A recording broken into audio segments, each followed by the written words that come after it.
Assalamualaikum warahmatullahi wabarakatuh. Selamat siang untuk seluruh rekan-rekan mahasiswa di Indonesia. Kembali lagi di channel YouTube Dosen Muda Batu Sangkar.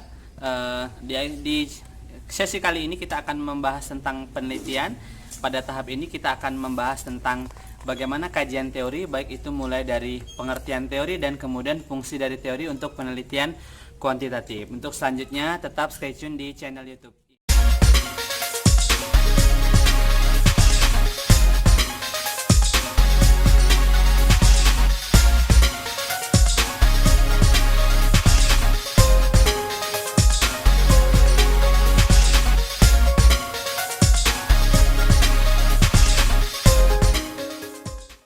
Oke, kali ini kita akan membahas terlebih dahulu tentang teori. Teman-teman mungkin kalau misalnya berbicara tentang penelitian dan berbicara tentang skripsi, pasti teman-teman akan berbicara juga tentang teori.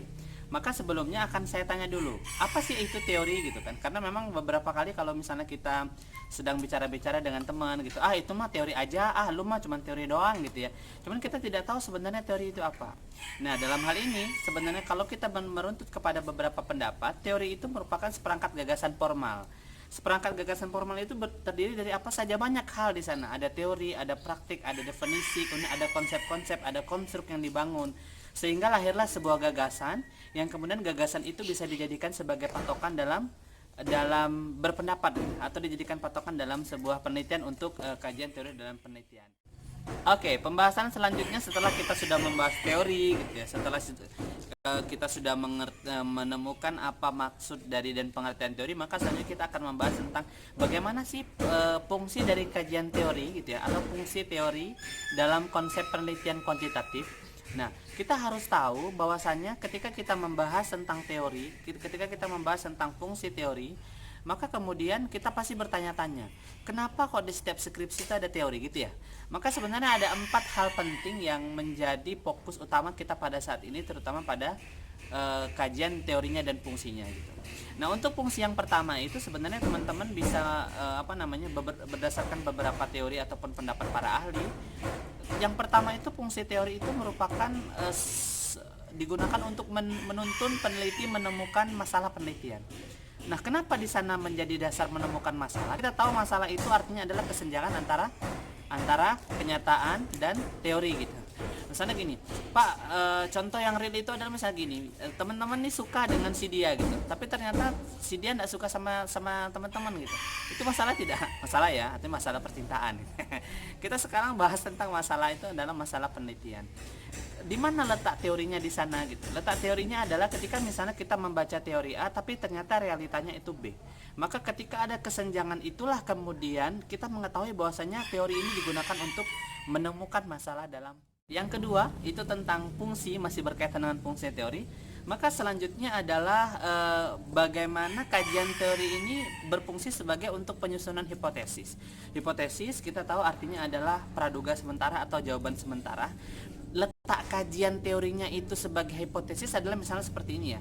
Kita tahu teori itu berisikan tentang konsep-konsep. Maka teori itu dijadikan sebagai dasar pijakan untuk menghasilkan jawaban sementara.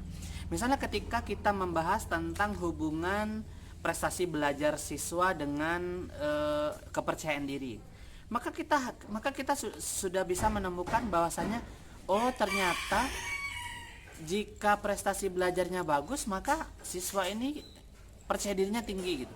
Dia mampu tampil, dia mampu berbicara di depan umum gitu. Nah, itu didapatkan dari mana? Pertama adalah didapatkan dari teori tentang kepercayaan diri. Bagaimana konsep kepercayaan diri. Yang kedua itu berdasarkan dengan teori prestasi. Bagaimana teori prestasi? Prestasi itu apa maknanya dan segala macam. Nah, jadi dari kedua teori itu kita bisa menyatukan, berarti jika prestasinya bagus berdasarkan teori, maka kepercayaan dirinya juga akan bagus. Maka itulah sebabnya yang kedua dari fungsi teori ini adalah untuk menyusun hipotesis ataupun jawaban sementara dari penelitian. Oke, yang ketiga, karena kita sudah membahas 2 ya, maka kita lanjutnya yang ketiga. Yalah, nggak mungkin langsung lompat ke 5 ya, karena memang urutan dari perhitungan tuh 1, 2, 3, 4, nggak mungkin 1, 2, 100 gitu kan, lucu ya. Oke, kita lanjutkan aja. Dalam hal ini fungsi dari teori yang ketiga itu adalah menemukan konsep-konsep. Nah, konsep-konsepnya apa nih Pak? Kita tahu berdasarkan dari makna dari teori itu mengatakan bahwasanya teori itu adalah seperangkat konsep, seperangkat konstruk, seperangkat definisi yang kemudian di dalamnya ada hubungan antar variabel, baik itu hubungan variabel konsep A dengan konsep B atau yang lain. Maka dalam hal ini salah satu fungsi dari teori untuk penelitian adalah menemukan konsep. Konsep yang bagaimana misalnya? Gini, ketika kita misalnya ingin meneliti tentang prestasi belajar seperti tadi ya, maka setidaknya kita harus menemukan konsep belajar itu apa gitu. Kalau misalnya kita ingin meneliti tentang hubungan orang tua dengan anak, maka kita harus tahu dulu orang tua fungsinya apa, anak itu bagaimana, karakteristiknya bagaimana. Pengertian karakteristik yang kita baca itu merupakan salah satu makna dari teori, dan itulah sebenarnya fungsi teori dalam penelitian gitu. Jadi kita tidak bisa memungkiri misalnya ketika misalnya Pak, di mana kemudian letak fungsi teori itu sebagai untuk menemukan konsep? Kita tidak akan pernah menemukan seperangkat konsep ketika kita tidak membaca gagasan dari orang lain. Nah, gagasan itulah yang kemudian merupakan sebuah teori. Oke, yang ketiga ya, benar nggak sih yang ketiga? Oke, kalau kita ragu kita ulang lagi. Pertama tadi tentang fungsi teori itu adalah untuk menemukan masalah penelitian. Yang kedua adalah untuk menyusun hipotesis. Yang ketiga adalah menemukan konsep. Maka sebenarnya yang keempat, kalau misalnya memperhatikan pasti tahu ya. Yang keempat adalah berkaitan dengan teori itu kita jadikan berfungsi sebagai menemukan metodologi penelitian.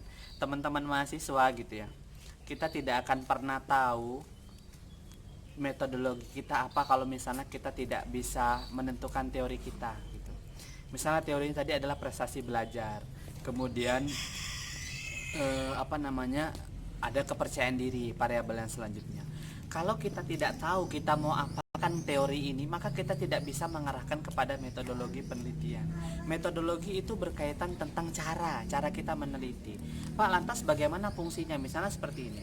Ketika misalnya dua variabel itu kita ingin menghubungkannya gitu ya, menghubungkan dua konsep ini, konsep prestasi belajar dengan konsep kepercayaan diri, ada nggak sih hubungannya gitu ya? Kita ingin mencari hubungan, maka larinya akan mengarahkan kepada penelitian korelasional gitu.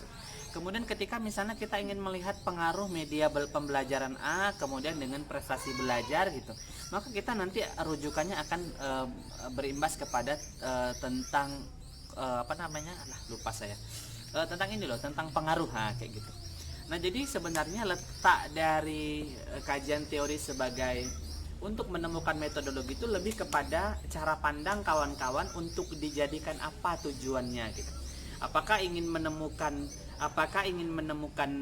hubungan, apakah ingin menemukan pengaruh atau melihat pengaruh gitu. Kemudian apakah ingin melihat hubungan gitu. Maka disitulah letak kajian teori. Lalu Pak, bagaimana dengan misalnya kita ingin menemukan teori? Maka kajiannya itu lebih kepada penelitian kualitatif gitu. Maka sebenarnya kalau misalnya kita kaji kembali, yang keempat ini adalah berkaitan dengan cara teman-teman untuk menentukan dan membawa arah kemana penelitian sehingga metodologi yang digunakan tepat. Oke, yang kelima, yang terakhir dari fungsi teori dalam ataupun fungsi kajian teori dalam penelitian kuantitatif ya, terutama setelah kita menemukan masalah, menentukan hipotesis, kemudian kita menemukan konsep-konsep, kemudian kita menemukan metodologi penelitiannya. Nah, maka langkah terakhir adalah kita mampu dari teori ini kita mampu menemukan alat analisis data. Nah, alat analisis data ini kan sebenarnya berkaitan dengan cara pandang kawan-kawan gitu ya. Ketika misalnya tujuan kita ingin melihat pengaruh antara variabel antara teori A dengan teori B gitu ya, maka kita bisa menggunakan alat ininya itu sebagai ini, misalnya analisis regresi. Tapi ketika misalnya kita ingin menentukan hubungan antara satu teori A dengan teori B, maka sebenarnya alat yang bisa kita gunakan itu adalah dengan analisis korelasional. Maka bisa kita perjelas di sini. Sebenarnya pada hakikatnya ketika kita sudah mengetahui dari kelima fungsi ini ada hal pokok bahwasanya teori itu dipandang sebagai penjelas pertama. Penjelas dari teori yang akan kita pakai, kemudian penjelas arah penelitian yang akan kita pakai, penjelas hipotesis yang akan kita uraikan gitu. Nah, yang kedua itu sebenarnya berkaitan dengan prediksi gitu. Kita dapat dari teori ini kita bisa memprediksikan apakah ada hubungan, itu adalah bagian dari prediksi atau ya kalau orang bilang unpredictable, artinya itu tidak terprediksi, tapi sebenarnya ini terprediksi gitu. Nah, yang ketiga itu berkaitan dengan sebagai kontrol ya gitu. Jadi teori yang kita gunakan itu sebagai kontrol untuk kita meneliti, sebagai kontrol untuk kita bawa ke lapangan, apakah sesuai dengan yang sebelumnya, apakah sesuai dengan realita yang ada, atau sesuai tidak dengan teori yang dipakai. Maka yang paling penting dari sini adalah bagaimana kawan-kawan bisa menggunakan teori ini semaksimal mungkin menjadi 5 yang tadi. Pertama adalah untuk menemukan masalah, menemukan hipotesis, menemukan konsep-konsep, menentukan metodologi penelitian, dan terakhir adalah menemukan alat analisis data yang digunakan untuk melakukan penelitian. Oke, ini adalah bonus dari untuk video kita kali ini tentang kajian teori. Maka sebenarnya pertanyaan selanjutnya adalah, Pak, bagaimana sih kita membuat kajian teori dalam sebuah penelitian? Kita perlu fokus dulu kepada makna teori. Seperti tadi, makna teori itu adalah seperangkat konsep, gagasan, dan definisi. Maka dari situ kita bisa menentukan teori apa yang akan kita pakai. Misalnya dalam sebuah judul penelitian, misalnya pengaruh kayak tadi prestasi akademik ataupun prestasi akademik terhadap kepercayaan diri siswa. Maka yang perlu kita cari kajian teori atau teori yang perlu kita masukkan ke dalamnya adalah tentang prestasi belajar dan kemudian tentang teori kepercayaan diri. Kalau misalnya di sana ada tertera siswa MTS atau siswa SMP atau siswa SD, kita butuh mengenal karakteristik siswa SD, SMP atau MTS. Maka kemudian itu bisa kita masukkan. Maka kalau misalnya judulnya adalah pengaruh prestasi akademik dengan kepercayaan diri siswa SMP, maka ada 3 teorinya. Pertama adalah prestasi akademik, kedua adalah kepercayaan diri, dan ketiga adalah karakter perkembangan siswa SMP, SD, dan MTS. Terima kasih, itu saja. Oke, demikianlah penyampaian materi kita pada siang hari ini berkaitan dengan teori dan fungsinya gitu.